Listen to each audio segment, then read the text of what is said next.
welcome back to the Gentleman's Gazette. In today's video, you get to know Nathan Price a little better, who is our latest video host.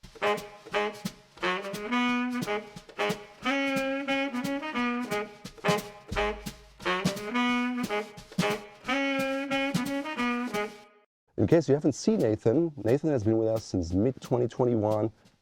You first showed up on the channel, when was that? A little bit before Christmas last year. Christmas 2021. And we get comments sometimes saying, who's the new guy? I mean, we got them 2 years after Preston started. So if you ask that question, we know you're not a regular. And yeah, it's always good to know. We have lots of questions from our audience, from you. You submitted questions. So we're just going through it and try to get you a better understanding of who this dude is, what his style is, and yeah, what he does. So Nathan, where are you from and how old are you? Yeah, so I'm 26 years old. I'm originally from St. Louis, Missouri. I recently, in the last couple of years, spent a couple of years up in Chicago in my last line of work. I'm a husband and a father, married to my high school sweetheart, and I have a wonderful little son who's about a year and a half who keeps me on my toes. I remember when you applied, you know, you definitely had a background in menswear and an interest, but your latest job was in carpet cleaning. Yeah. So I worked, I guess if we're going to go through this from like my entire history of menswear, I got started because my now wife and I were dating, and I had high school dances and I didn't know how to tie a tie, or I didn't know how to tie a bow tie. And so I started off like a lot of people do. I go on YouTube and start searching these things up. I find people like Aaron Marino, like Antonio Centeno, like the Gentleman's Gazette. And I thought, you know, this is kind of cool. So I needed the part-time job. I was a sophomore or junior in high school, and the Men's Warehouse was hiring down the street from my house. So I got a part-time job working at the tuxedo rental desk, which is the epitome of menswear and sartorialism. But you know, that's how a lot of people start out, right? Like Men's Warehouse in the US is omnipresent if you live like in a rural area. Yeah. I think we've had lots of people who applied for scriptwriter positions or stuff like that. Yeah. Because it started at Men's Warehouse, right? So even though it's not something where I'm like, oh my God, Men's Warehouse, where have you been all my life? It seems to serve an important entry point into classic Yeah, menswear. it can sort of be the entry point or the gateway drug, if you will. I enjoyed going to work and seeing my coworkers' different combinations that they put together with their outfits. And I was like, oh, I've never thought about wearing an orange tie before, or, you know, really basic entry-level stuff. And I had, you know, when I was starting, I had like, you know, I went to a private school. I had just a really bad navy blazer and khaki pants that my mom bought me for, like, you know, when there was formal attire days. But then I went there and I'm like, oh, I want to buy a suit. I want to wear brown dress shoes, not just the typical, you know, black, chunky, you know, square-toed ones. Merrills. Yeah, right. And so Men's Warehouse was really a great start. I helped a lot of young guys booked their prom outfits. I enjoyed kind of putting those together. And then as I got later into high school, I started to learn more. I was consuming the Gentleman's Gazette and some other channels on YouTube. And I started to realize like, there's a lot more to this. And so I pushed to be actually on the sales floor, selling suits and, you know, garments to gentlemen who would come in. And I was picked, I believe I was one of the youngest sales reps in the St. Louis area. And for about a year and a half, towards the end of high school and the start of college, I was actually on the sales floor. Nice. And then you worked at like Allen Edmonds later, right? And Yeah. So as I continue to learn more about menswear, and, you know, I heard Raphael famously say in one of his live streams, like, you cannot make a suit that's a high quality for $300. And here I am, and it's like the Men's Warehouse suits are $600, and they're buy one, get one free. And so you do the math, and I'm like, you know, I wonder what kind of quality actually goes into these. And I learned more, and I was like, I really want to work for a brand that I can like stand behind the quality of what I'm selling. So Allen Edmonds had a position as a full-time sales rep right when I was getting into college. I took that job. I became a key holder. I opened and closed the store, worked the sales floor. And really Allen Edmonds was the height of like high quality shoes in a small Midwest city like St. Louis. Absolutely, it was like top end, right? And then later you worked for, I think, Beckett and Robb, right? Yeah, so my wife was going to school out in Utah, and Becca and Rob was hiring for a shop manager, so I took that job. At the time, I had been following them since I worked at Men's Warehouse and at Allen Edmonds, and I was like, wow, this is really cool stuff. So I worked there for a year and a half as a shop manager, learned a ton about their made-to-measure, bespoke hybrid process of suiting, really enjoyed my time there. And then I wanted to get married to my wife, and I was like, okay, I need to find something in a career field that will take care of and support a family. So I went a completely different direction and worked in commercial facilities management, which is a fancy way to say basically carpet and floor restoration, care, installation, things like that. So I decided to go back to St. Louis, took that job, and that's how life goes, right? Yeah, You've got to pay right. the bills. Opportunities arise. Maybe you love something, but you realize, hey, that's kind of a dead end. And it's okay to pivot and be adaptable and adjust, right? Even though it means like you're going from something that you really like to something that's just a job. So when I went back into property management, I just thought my menswear career was over, and I had a job that I enjoyed. I got to work with a lot of really, really large businesses. And then after a year or so in St. Louis, I got an opportunity to help open a business up in Chicago. And then I spent about 2.5 years up there, really running and hustling up in a much bigger and much busier city. So yeah, when we have open positions, we always post them on the Gentleman's Gazette. We have a careers page now. We sometimes make videos, put it on social media, because it's always cool if you have someone who is a good fit for the job and has a passion for the job, right? And that's pretty much a unicorn if we just look in our local area here, because it's limited. But if the world is the marketplace and we have people who are willing to move here for a full-time job, that's pretty cool.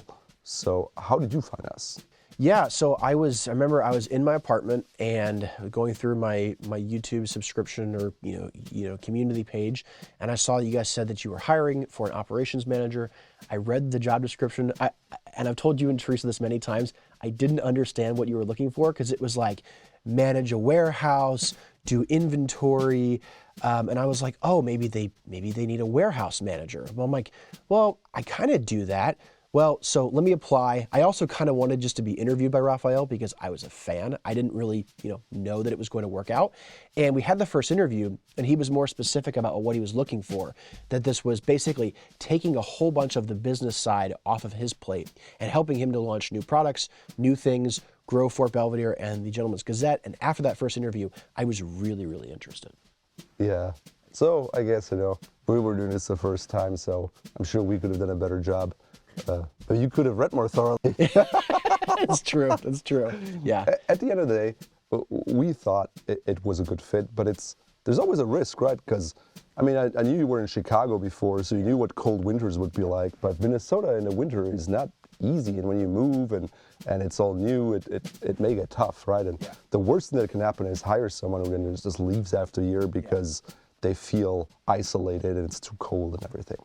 So But that worked out. Yeah, that was cool. So it's great to see that people from our audience actually end up working here. So I really like that. One of the questions that we got was, who do you think is well-dressed in pop culture?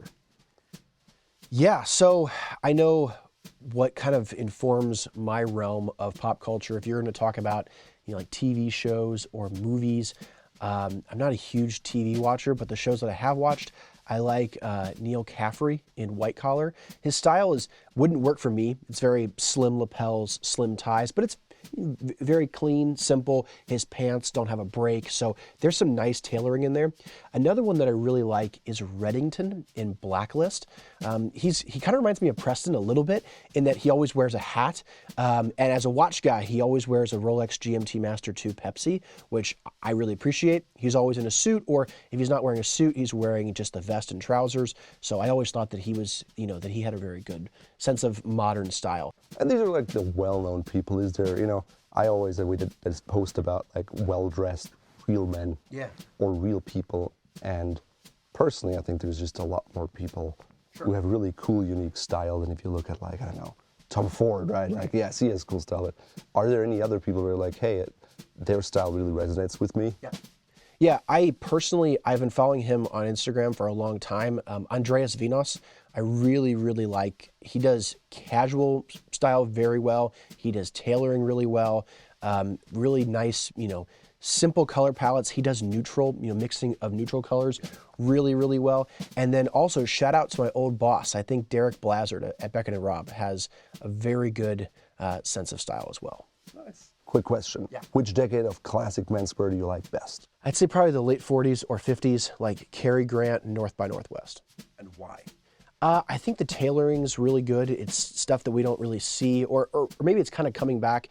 Higher waisted trousers, a little bit of a fuller cut, more focused on drape. What's the biggest struggle or challenge that you've faced in your life so far? Yeah, by far, when I was young, and it still affects me to this day, I have a bit of a stutter when I speak. My speech therapist, when I was in grade school, always said that my brain moves much quicker than my mouth, so words kind of run together. And I was picked on and bullied when I was in elementary school because of it. I didn't like to read in public, but eventually I did some speech competitions. I kind of forced myself outside of my comfort zone, and it's a lot better, but it still affects me today. Kudos to you, man, that you're kind of now doing videos and stuff like that. I mean, it's not that you have this audience right in front of you, but it's still something there. So cool, good job. Kind of in the same vein, were there other experiences that you had that kind of were hard but that kept you going? Yeah, probably 2020 and the pandemic, especially in the line of work that I was in. I always thought, my line of work is safe. Everyone will always have office buildings. And then, the virus decided to change things up on us. And I spent a lot of time actually working in emergency response to do foggings for COVID for retail locations. In the early days, right? When they were like, this place is sprayed for your safety. I don't know if we ever did anything, but hey, it was but I basically lived out of my company car for 2-3 months. And I distinctly remember getting home, sitting down on my couch and letting out, I had been gone for 2 or 3 days. And then I get a phone call and I have to get up and go again. So it was a grind, it was a struggle, but it kept me employed and, we got through it. Yeah. I mean, you were a frontline worker really. And I remember in the interview, you were saying, I don't like phone calls at 3 a.m. to do some work. And I'm like, we got you covered. Yeah, the work-life balance has been a positive adjustment. Let's switch gears a little bit. Is there a style that you kind of admire or something that you're like, that looks cool, but I don't think I can pull that off? Yeah, I think certain elements of streetwear I really like. I certainly am not going to try to pull it off because I would have to reinvest in a whole nother type of wardrobe with exclusive sneakers or designer hoodies. But for those who can pull it off, I can appreciate it. Yeah, what about stuff bow ties and ascots and all that jazz? Yeah, the last time I wore a bow tie was probably senior prom. It's just, I don't know. It's not me. Maybe I can make it part of what I'm comfortable with, but right now I'm just not into it. Okay. In terms of brands, one thing that you're really personally super into is micro brands, right? Not big brands. Is there anything that you recommend for younger guys? Yeah. I would say for younger guys, we always call it the aspiring gentleman. So maybe you don't have, the most capital to have a massive wardrobe, but some brands that I think offer a good level of quality with some sartorial details. I like Spear & Mackay. I like Suit Supply. I don't think all of their fits are great and they don't always work for me, but I think Suit Supply delivers some good value. I think Pini Parma is doing some really cool things. That's what I would recommend. Nice.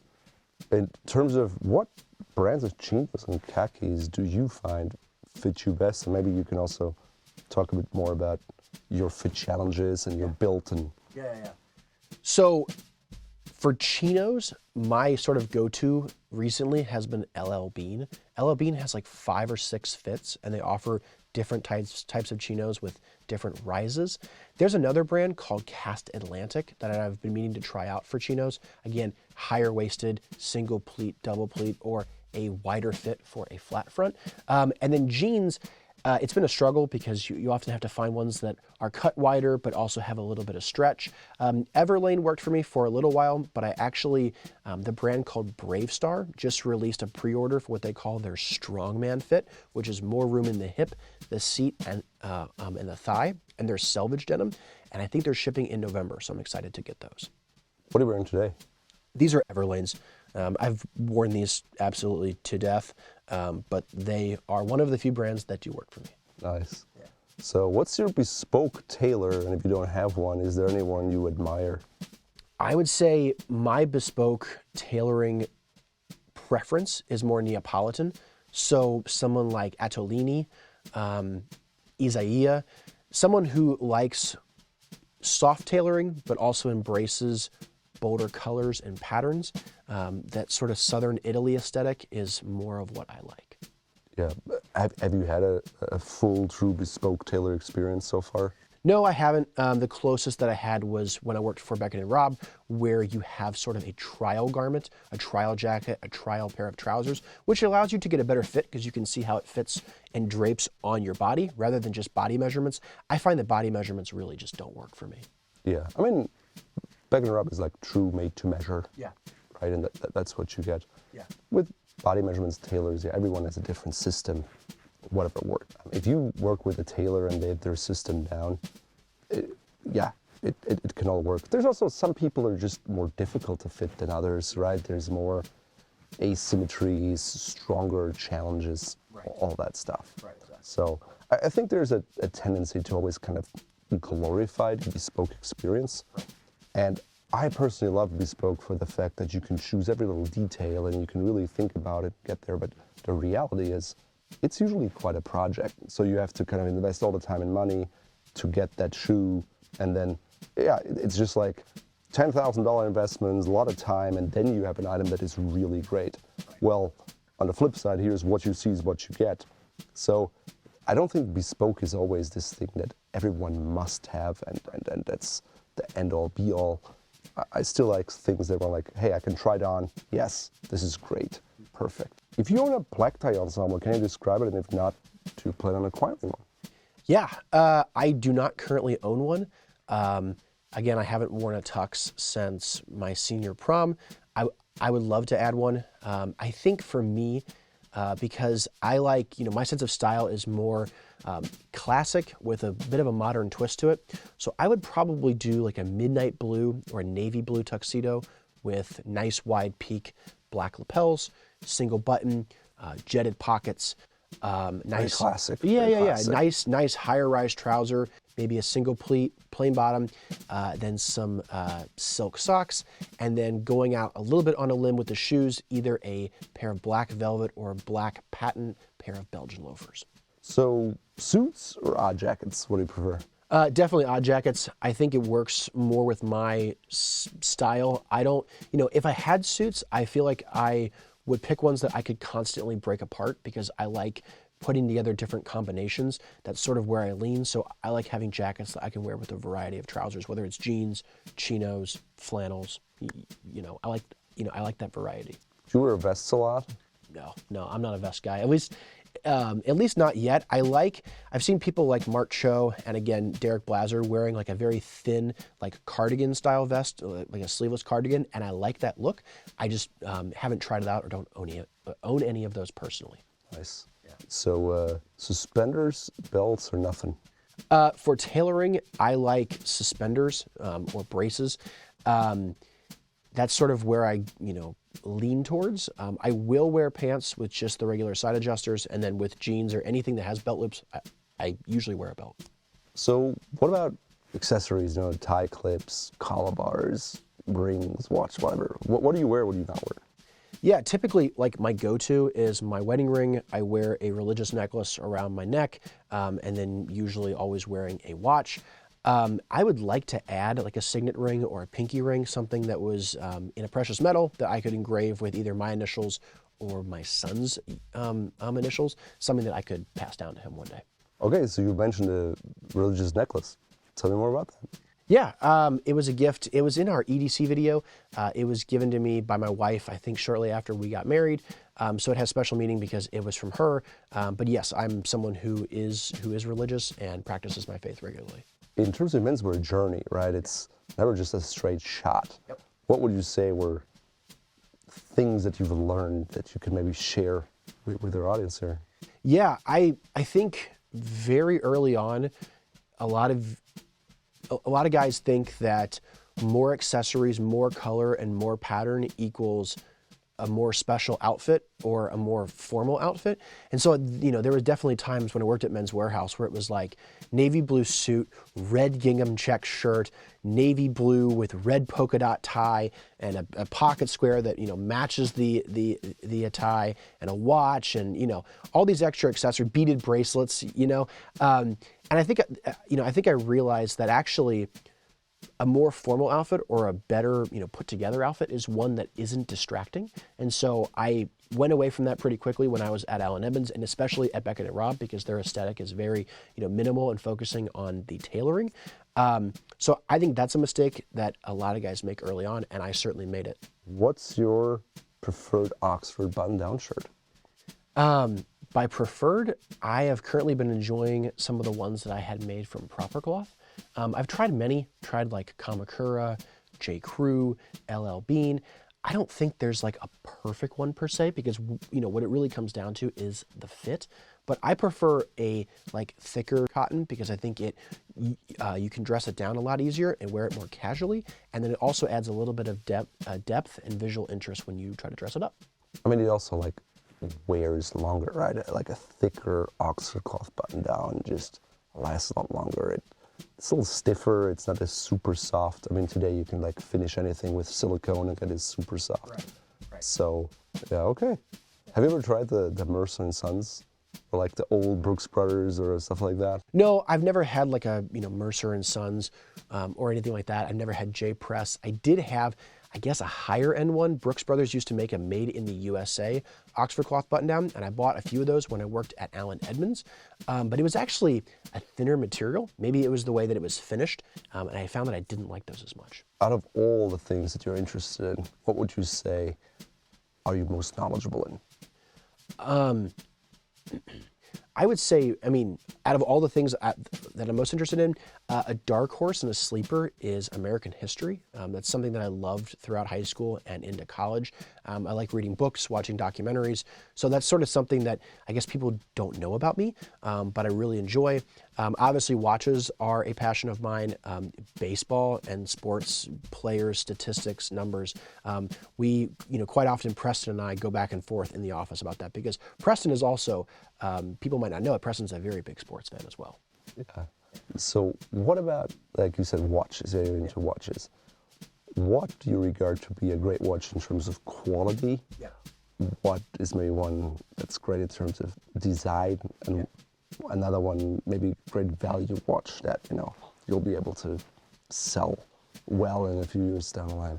I think design-wise, a brand like Rolex, you might not think they're the highest end watch, and they're not because they're mass manufactured, but they have an iconic design. And I think that even, people who might not like the brand can agree that they're visually pleasing. There is some symmetry to them, which looks very nice. I think quality-wise, obviously you have brands like Vacheron and AP and Patek. I think a brand like JLC has a very underrated level of finishing. They're called the watchmaker's watchmaker, so they do things at a very high level, and I think quite often they're underrated. And then I think a watch that's underrated that you could buy and hold for a long period of time, I think are watches like the Omega Seamaster and the Speedmaster. These are watches that have proven their value over years, and you can buy a Seamaster for $3,000. If you had to pick between wearing sneakers all day or suits all day for the rest of your life, what would you choose? Believe it or not, I think people on the channel, and I've seen some of the comments, are like, who's this guy with his stupid sneakers? I actually would pick suits. I really would love to have a wardrobe to where I could wear really great seasonal suits like frescoes in the spring, summer months, and flannels in the fall. I'm not there yet, but if I had a wardrobe to that level, I would love to wear those every day. It's always a work in progress, right? It's like we don't wake up and all of a sudden have this boom wardrobe, and then you lose 5 pounds or you gain 10 pounds and nothing fits anymore. Right. That's life. So how many sneakers do you own? I don't know, probably only 4 or 5 pairs. I have mostly, they're all just white and plain, so it's actually pretty boring. What do you think is the best color for a leather briefcase? So the typical like easy cop-out answer would probably be in like a chocolate or like a chestnut brown, but an underrated one that I really like would be like a navy or a green. I think if you carry a briefcase in those colors, it shows that you really put time and effort into thinking about how that color is going to combine with the rest of your wardrobe. Because a navy, like dark navy, like more on the lighter side, and yeah, I like a medium to darker navy, but something like a museum calf where there's a little bit of patina, so you get the lighter blue and you get the really dark like midnight blue. So then it really works with different blues that you decide to pair it with. nice. What about green? And green, so you can have like malachite green, olive green, you know, like there's so much. Like Yeah, I think olive green trends a little too like military, like rucksack. So I like something right in the middle. Again, choosing something with like a museum calf or a patina, so you get those lighter shades of green, but you also add the darker. what's your take on driving shoes? So for me, I just don't see the point of them. I like how they look. I think that the Todd's driver looks very nice. But if you ask me, hey, do you want to leave your house, go out to your garage, take your shoes off, put another pair of shoes on, drive to work, take those shoes off, put another pair of shoes on, I'm like, no, thank you. Like, and also if you wear them on pavement, I owned a pair of drivers when I was in college and one summer and I had a hole in the sole. So I don't see the reason for the investment. Loaded question. Who's the best dressed in the entire office? So, so the great thing about the Gentleman's Gazette office is everyone has their own personal sense of style. So it is a loaded question, but I'll give you sort of an interesting answer. When it comes to someone who has the most options, it's definitely Raphael. For the person who does streetwear the best, it's definitely Chris. But for the person who has the best taste, it's clearly me. So the great thing is everybody has their own sense of style and we can all appreciate it and, you know, work off of each other. We often ask each other, you know, what are you wearing? Where'd you get that? Because we're all curious. Yeah, and there's also, we have people who are not in the office, right? Like Jack is always well dressed, Eb. Yep. We all have our own style, and I think most people assume that we have a dress code in the office, and we don't. Because the idea is not to say, if you work for the Gentleman's Gazette, you need Raphael style, or like, no, you do you and figure out what you want and go along your journey. Yeah, I remember asking you when I was in my second interview, because you guys asked me, well, what questions do you have for us? And I jokingly said, you know, in the office is the attire black tie or white tie, which got a laugh out of you and Teresa. But yeah, there is no dress code. We come in shorts, we come in sneakers and jeans. It's really, you know, what I feel is what's important is making sure that you're comfortable so you can do a good job. Yeah, and it's like, you know, if it's really hot outside and I bike my daughter to school, yeah, I wear shorts and a polo shirt. And I don't look at clothes as kind of building this hierarchy and then showing who's boss or whatever. It's just not my take of clothes. It's more like express yourself in the way that works for you. Yep. Okay. Is Nathan a cool guy? Does he look at explosions? I don't know how that is correlated, but apparently, yeah. If that's the criteria, I guess watch explosions in movies, because that's the only time I guess I have. I guess that makes me cool because I watch explosions in movies. Cool guys don't look at explosions. They blow things up and then walk away. I'm gonna read some comments. Sure. And then you can just react to them and kind of give your take on it. Okay, Hijos del País asks, for me, Nathan is the best speaker in the videos. Delivery is clear and the pace and volume is just right. Well, I appreciate that. It's something that it doesn't come naturally, but if you think that I'm a good speaker, I certainly appreciate that. Yeah. And I think one thing we realize too, it's, you know, someone likes Nathan, right? Someone else hates Nathan. Yep. Someone likes Preston. Someone likes Kyle or Rafa. It's good that you have someone that you like, hopefully. Yep. If you don't like anyone, that's okay too. There are other channels out there. Okay. Noah Loveridge says, Nathan's shirts are too long. Bad look. His white sneakers look bad too. cheap teenager style. Yep, I absolutely agree. I'm a cheap teenager. You are welcome to hate. Josh Miller says, good to see some more of Nathan. Very confidently and naturally presented. Thank you. I appreciate that. I certainly think that I'm a confident person. One of the things I know when Raphael hired me was they wanted someone who could work well with Raphael, and that's someone who doesn't take any criticism personally, because we like to bounce ideas off of one another, and I think we're both two confident people, and so there's no worry about someone having their feelings hurt. Yeah, we spent 2 weeks together over in Europe this past summer, and I didn't quit the job. Yeah. It was actually great because I loved it because it was an opportunity. And Nathan, you've never been outside of the U.S. Correct. So that was, we went to England and Italy and Portugal, and we also met with Jack and had, spent very little time sleeping, a lot of time talking, and working on stuff. And we still all liked each other at the end of the trip, or even more so. Yeah. We felt more connected. So I thought that was a pretty cool experience, and that's not, I think, normal to have that with your boss or your employees or whatever. So I thought it was pretty cool. Yep. Alexander Bender says, your claim that automatic watches don't work in space is incorrect. We found out they do from the Skylab missions. Also, Nathan is handsome. Well, thank you. Yeah, without having like a computer in front of me to look this up, I'm fairly confident in saying the Skylab mission was in the mid-70s, and the Apollo mission, where the Speedmaster was chosen, was in the late 60s. Also, Apollo astronauts like Alan Shepard brought a Rolex GMT Master as their backup watch, which was automatic. So when you say that it wasn't discovered until the Skylab mission, there were automatic watches in space before the Skylab mission. So I'm correct. I have no idea. All right. I think that's it for today. But if you have more questions about Nathan, we typically reply a lot on the first day, right? Try to interact, and it's every host is there and tries to reply and get there. So if you have something burning that you want to share, the best time is the day out the video. And well, thanks, Nathan. Yeah, absolutely. Glad to have you on the team. Yep. Awesome. Great to be here. Awesome. Thank you.